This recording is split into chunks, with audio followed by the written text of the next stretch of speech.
4 hours, 1 pot. A stew that fed households through winter, rationing, and food shortage for 300 years.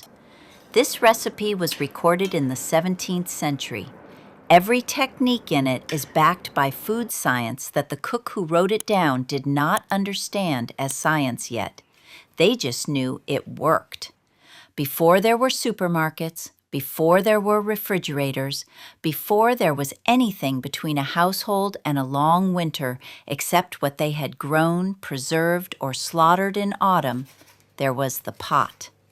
The pot was not a convenience, it was a survival instrument, and the recipes that survived from that period were not the elegant ones written for aristocratic kitchens. They were the ones that worked for everyone else. The ones that fed families on the cheapest available cuts for the longest possible time with the fewest possible failures. This stew is one of those recipes. It comes from a household cookery manuscript dated to the mid-17th century, written in the kind of plain, direct language that says the person who wrote it had made it many times and had no interest in making it sound more impressive than it was. No decorative flourishes, just the method. That plainness is itself a piece of evidence.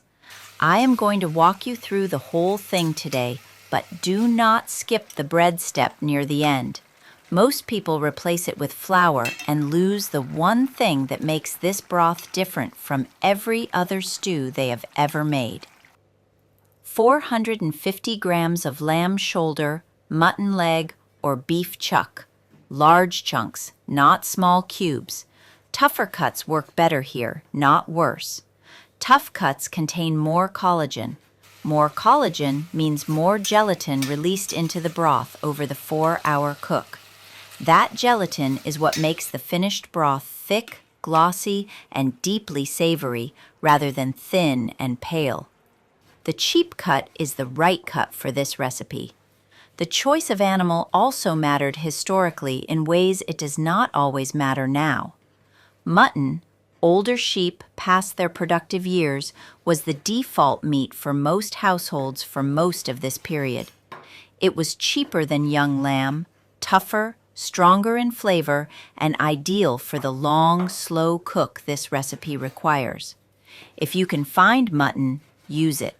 If you cannot, lamb shoulder or beef chuck behave similarly in the pot. Before the cooking starts, peel and finely chop the shallots.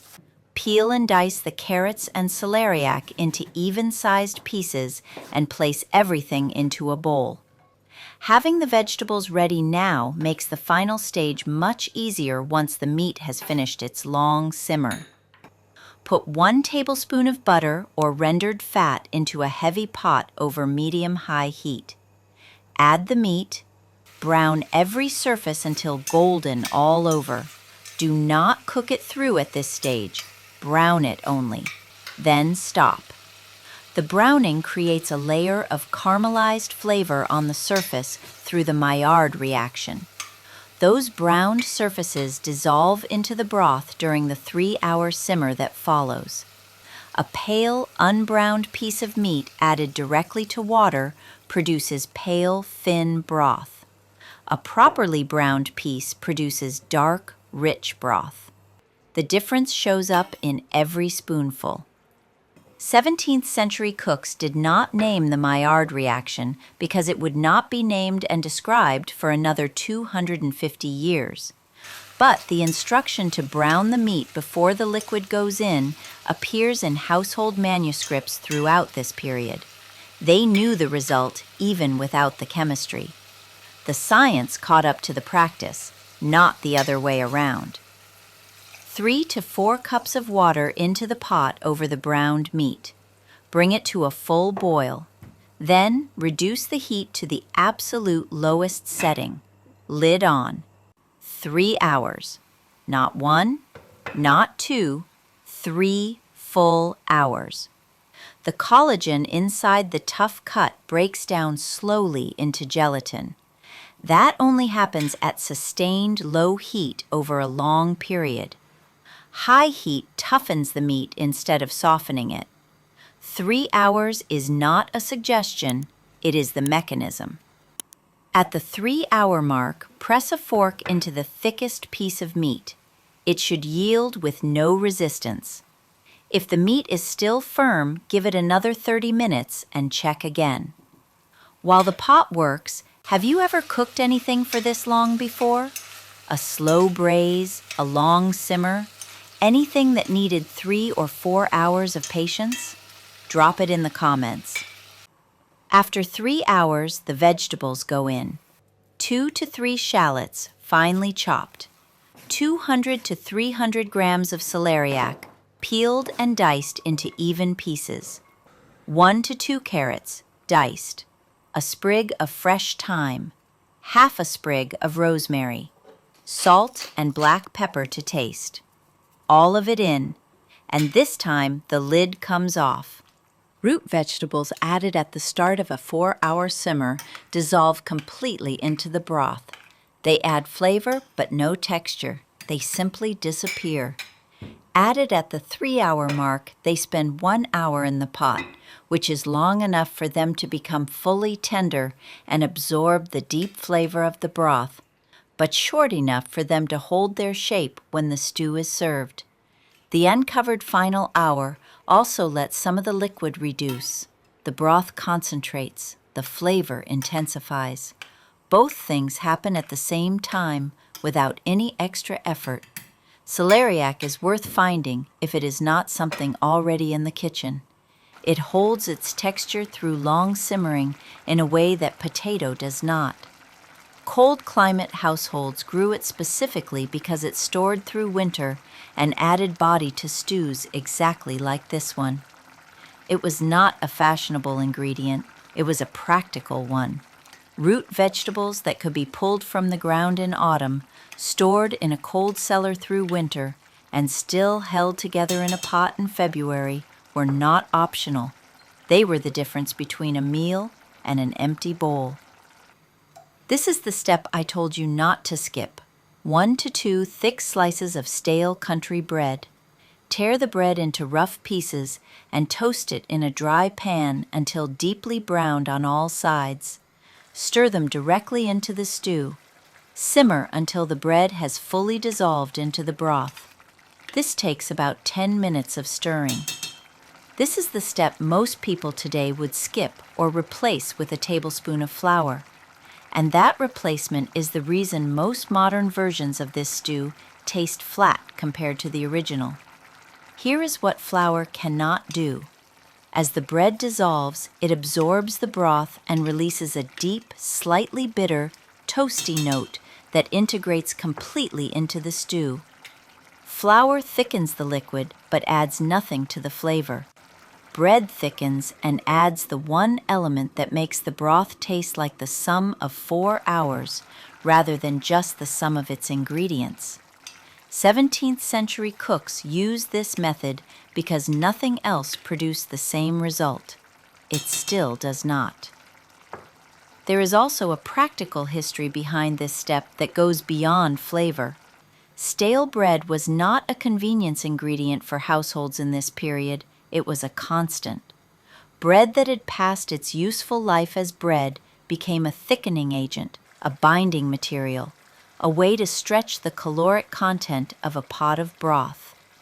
Nothing was discarded if it could be absorbed into something else. The bread in this recipe is not a clever technique. It is a record of how households actually worked. 1½ tablespoons of red wine vinegar or cider vinegar. Stir it in. Simmer for a further 30 minutes. Taste after 20 and adjust the level of acidity if needed. The vinegar does 3 things at once. It adds brightness that cuts through the richness of 4 hours of simmered fat and collagen. It balances the sweetness of the carrots and onions that have been cooking in the broth. And historically, the acidity helped extend how long the stew remained usable when kept in a cold cellar, because bacteria cannot thrive in an acidic environment. Every ingredient in this recipe serves more than one purpose. The vinegar is flavor, balance, and a modest preservation function all in 1 tablespoon. Added at the end only. Vinegar added at the start of a long cook loses its brightness completely. Added in the final 30 minutes, it stays sharp, functional, and present.